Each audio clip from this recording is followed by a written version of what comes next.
ഒന്ന്, വർഗീയതയെ ഫലപ്രദമായി പ്രതിരോധിക്കണം. വർഗീയതയെ ഫലപ്രദമായി പ്രതിരോധിക്കണമെന്ന് പറയുമ്പോൾ ഇവിടെ കഴിഞ്ഞ 10 കൊല്ലക്കാലത്തിനിടയിൽ നിരവധി വർഗീയ ശക്തികൾ തലപൊക്കാൻ ശ്രമിച്ചിട്ടുണ്ടെങ്കിലും ഒരു വർഗീയ കലാപവും വർഗീയ സംഘർഷവും നടത്താൻ കേരളത്തിൽ ഇടതുപക്ഷ ജനാധിപത്യ മുന്നണി അവസരം നൽകിയിട്ടില്ല. അത്രയും ഞാൻ പറഞ്ഞാൽ ഗവൺമെന്റിനായി മെറിറ്റ്. എന്നാൽ ഒപ്പം തന്നെ ആ മെറിറ്റ് കേരളത്തിലെ ജനങ്ങൾക്കുണ്ട്.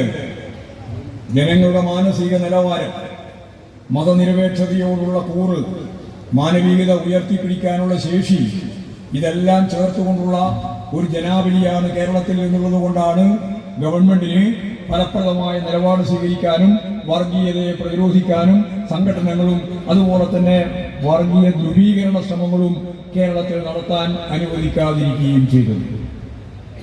എന്നാൽ തെളിനീരൊഴുകുന്ന 44 നദികളുള്ള നാടാണ് കേരളം. ഈ ലോകത്ത് തന്നെ അപൂർവട്ടോ 44 നദികൾ, നല്ല തെളിനീരാണ്.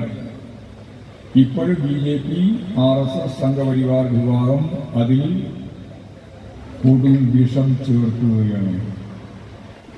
തെളിനീരൊഴുകുന്ന നമ്മുടെ നദിയിലേക്ക് കൊടും വിഷം ഇറ്റിക്കുകയാണ്. കുറച്ചുകൂടി ഇത് ഭൂരിപക്ഷ വർഗീയതയുടെ ഭാഗമായിട്ട് RSSഉം BJPയും നടത്തുമ്പോൾ അതിന്റെ പ്രതിഫലം എന്ന് പറഞ്ഞുകൊണ്ട് ഞങ്ങളും രംഗത്തുണ്ട് എന്ന് പറഞ്ഞുകൊണ്ട് അവരും കലക്കാൻ ശ്രമിക്കുകയാണ്. ജമാഅത്തെ ഇസ്ലാമി, പിന്നെ ക്രിസ്ത്യാനിയുടെ പേരും പറഞ്ഞ് കാസ. ഇതെല്ലാം നമ്മുടെ നാട്ടിന് അപമാനകരമായ അവസ്ഥ സൃഷ്ടിക്കുന്ന വർഗീയ ശക്തികളാണ്.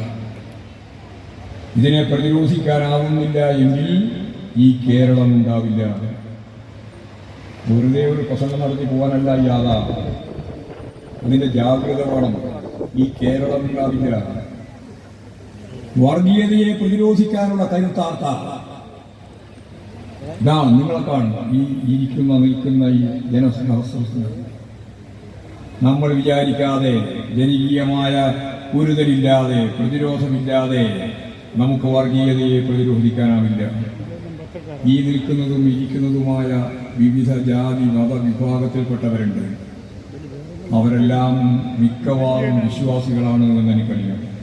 അല്ലേ? ഈ ഇരിക്കുന്നതും നിൽക്കുന്നതും ഒക്കെ അവിശ്വാസികളാണ് ആണോ? നല്ല വിശ്വാസികളാണ്. അതിൻ്റെ ഒപ്പം തന്നെ ചേർത്ത് ഞാൻ പറയാൻ ആഗ്രഹിക്കുകയാണ്, ഒരു വിശ്വാസിയും വർഗീയവാദിയല്ല. ഒന്നും കൂടി പറയാ, ഒരു വിശ്വാസിയും വർഗീയവാദിയല്ല. ഇനി ഒന്നും കൂടി പറയാ, വർഗീയവാദിക്ക് വിശ്വാസമില്ല. വർഗീയവാദി ശ്രമിക്കുന്നത് രാഷ്ട്രീയാധികാരത്തിലേക്ക് കടക്കാനുള്ള ചവിട്ടുപടിയായി ജാതിയെയും മതത്തെയും വിശ്വാസത്തെയും ഉപയോഗിക്കുന്നവരാണവർ. അവർ വിശ്വാസികളൊന്നുമല്ല. അവർക്ക് വിശ്വാസം ഒരു പ്രശ്നമല്ല, രാഷ്ട്രീയാധികാര പ്രശ്നം. ഈ രാഷ്ട്രീയാധികാരത്തിന് വേണ്ടി ജാതിയും മതവും ഉപയോഗിച്ച് ജനങ്ങളെ ഛിന്ന ഭിന്നമാക്കുകയാണ്. അവരെ ബോധം സൃഷ്ടിക്കുകയാണ്. അന്യരാണെന്ന ബോധം സൃഷ്ടിക്കുകയാണ്.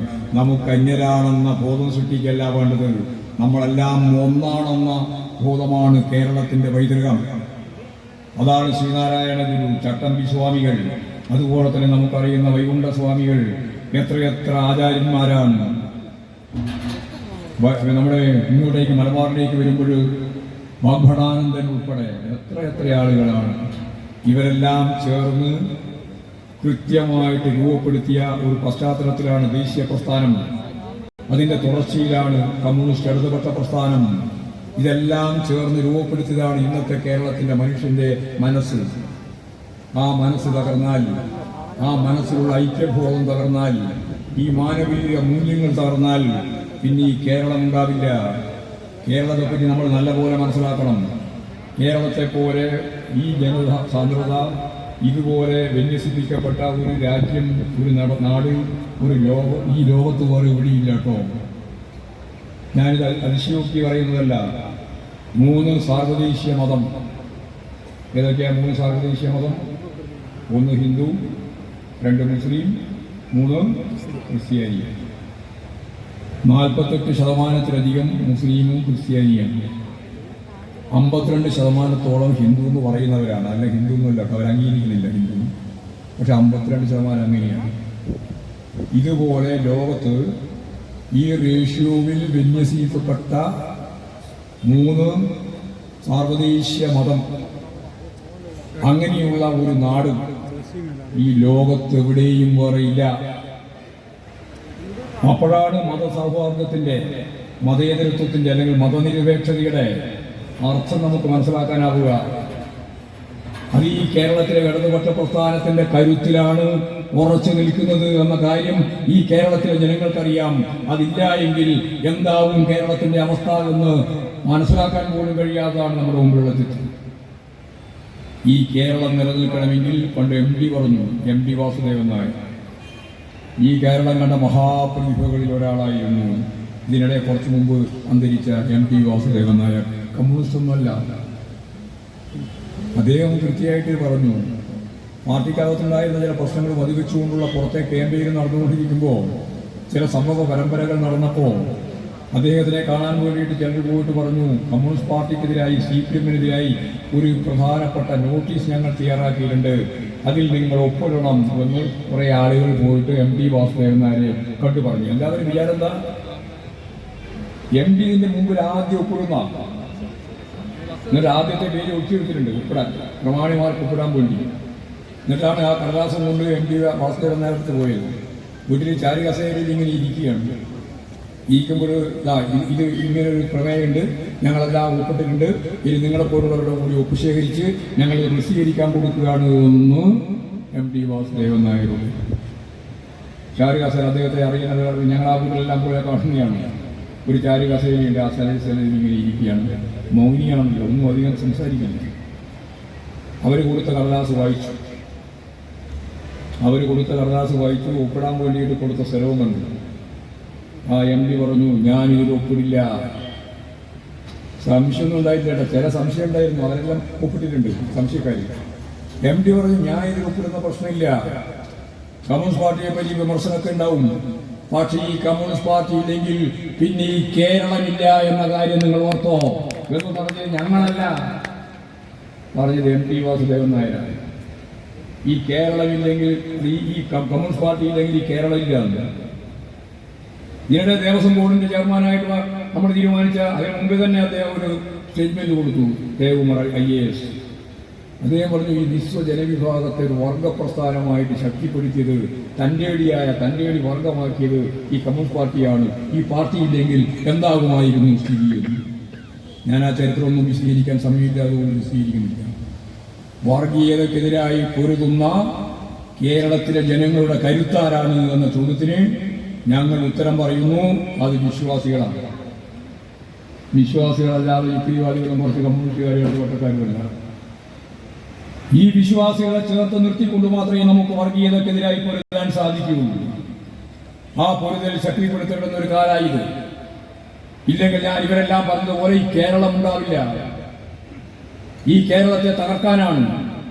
അതിന് നേതൃത്വം കൊടുക്കുന്ന കോർഡിനേറ്റർ ആരാണെന്ന് ചോദിച്ചാൽ VD സതീശനാണ്. മുമ്പ് നമ്മൾ കോലി ബി സത്യം പറഞ്ഞിട്ടുണ്ട്. കോലി ബി ഞാൻ കോൺഗ്രസ്, ലീഗ്, BJP. ഇപ്പോൾ ഒന്നുകൂടി ചേർത്തിട്ടുണ്ട്, കോൺഗ്രസ്, ലീഗ്, BJP, ജമായത്ത് ഇസ്ലാമി. ഈ മൂന്നിനെയും കോർത്തിണക്കുന്ന കോർഡിനേറ്ററാണ് VD സതീശൻ എന്ന് പറയുന്ന പ്രതിപക്ഷ നേതാവ്. അദ്ദേഹത്തിന് പ്രതിപക്ഷ നേതാവല്ല ചേരുക, ഇതിന്റെ കോർഡിനേറ്ററാണ് എന്നുള്ളതാണ്.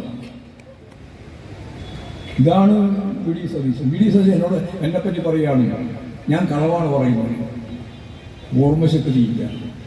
എനിക്കാണ് ഓർമ്മശക്തി ഇല്ലാതെ നിരന്തരം കളവ് മാത്രം പറയുന്ന നുണ ഒരു മഹാരോഗം പോലെ പിടിപെട്ട VD സതീശനാണ് യഥാർത്ഥത്തിൽ ആ രോഗത്തിന്റെ ഉടമ.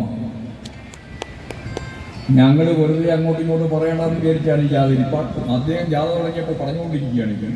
പിന്നെ പറഞ്ഞിട്ടില്ലെങ്കിൽ നമുക്കൊന്ന് വേറാണെന്നാണ്. ഞാനും പിണറായി വിജയനും ജയിച്ചത് ജമായത്തെ ഇസ്ലാമിന്റെ വോട്ട് കൊണ്ടുവന്ന് അദ്ദേഹം പറഞ്ഞു. തളിപ്പറമ്പ് ധർമ്മോട് പറയാലോ, കഴിഞ്ഞ പ്രാവശ്യം 20,000 അടുത്ത് വോട്ടിന് ജയിച്ച ആളാണ് ഞാൻ. അതിനു മുമ്പ് 1,500 വോട്ടിന് ജയിക്കുന്ന മണ്ഡലമായിരുന്നു തളിപ്പറമ്പ്. തളിപ്പറമ്പിൽ ആദ്യത്തെ പ്രാവശ്യം 19,000 20,000 വോട്ടിലാണ് ഞാൻ ജയിച്ചത്. രണ്ടാമത്തെ പ്രാവശ്യവും അങ്ങനെ തന്നെയാണ്, മൂന്നാമത്തെ പ്രാവശ്യവും അങ്ങനെ തന്നെയാണ്. അത് ജമാഅത്തെ ഇസ്ലാമിന്റെ വോട്ട് കൊണ്ടൊന്നല്ല. ജമാഅത്തെ ഇസ്ലാമിന്റെ വോട്ട് കൊണ്ട് ഇടതുപക്ഷ ജനാധിപത്യ മുന്നണിക്ക് ജയിക്കേണ്ട കാര്യമില്ല എന്ന് പരസ്യമായ നിലപാട് സ്വീകരിക്കാനാണ് ഞങ്ങൾ. എന്നാൽ ജമാഅത്തെ ഇസ്ലാം കുറെ കൊല്ലങ്ങൾക്ക് മുമ്പേ പറഞ്ഞിട്ടുണ്ട്, ഞങ്ങൾ വ്യക്തികളെ നോക്കി സ്ഥാനാർത്ഥികളെ നോക്കി വോട്ട് ചെയ്യുമെന്ന്. അങ്ങനെ കോൺഗ്രസിന് വോട്ട് ചെയ്തിട്ടുണ്ട്, BJPക്ക് വോട്ട് ചെയ്തിട്ടുണ്ട്, അതുപോലെ തന്നെ ലീഗിന് വോട്ട് ചെയ്തിട്ടുണ്ട്, CPMന് വോട്ട് ചെയ്തിട്ടുണ്ട്. അത് നിങ്ങളുടെ തീരുമാനം. CPIM ഇന്നേ വരെ ജമാഅത്തെ ഇസ്ലാം ഉൾപ്പെടെയുള്ള ഒരു വർഗീയ ശക്തിയുമായിട്ടും ഒരു രാഷ്ട്രീയ മുന്നണിയും ഈ കേരളത്തിലോ ഇന്ത്യയിലോ ഉണ്ടാക്കിയിട്ടില്ല, ഇനി ഉണ്ടാക്കുകയുമില്ല. ഇത് പറയാൻ VD സതീശനാവോ? ഗോൾവാൾക്കറുടെ മുമ്പിൽ പോയി ശാസ്ത്രാംഗം നമസ്കരിക്കുന്ന കാഴ്ച കണ്ടവരല്ലേ നമ്മൾ? BJP RSSന്റെ ഏറ്റവും പ്രധാനപ്പെട്ട പ്രത്യശാസ്ത്രക്കാരനാണ് ഗോൾവാൾക്കർ. ഗോൾവാൾക്കറുടെ പടത്തിന് മുമ്പിൽ പോയിട്ട് ശാസ്ത്രാംഗം. അപ്പോൾ ഞാൻ പുസ്തക പ്രകാശത്തിന് പോയതാണ് എന്നാണ് ആദ്യം പറഞ്ഞത്. അല്ല, RSSന്റെ പരിപാടിയായിരുന്നു എന്ന് പിന്നീട് മനസ്സിലായി. പിന്നെ ഒരു അക്ഷരം പറഞ്ഞിട്ടില്ല. കളവിങ്ങനെ പറഞ്ഞുകൊണ്ടിരിക്കുക, ശരിയായ രീതിയിൽ പിടിക്കപ്പെട്ടാൽ അതിന്റെ മേലെ ഒരു പ്രതികരണം ഇല്ലാതിരിക്കുക. ഇതാണ് ഇദ്ദേഹത്തിന്റെ ഒക്കെ നിലപാട്.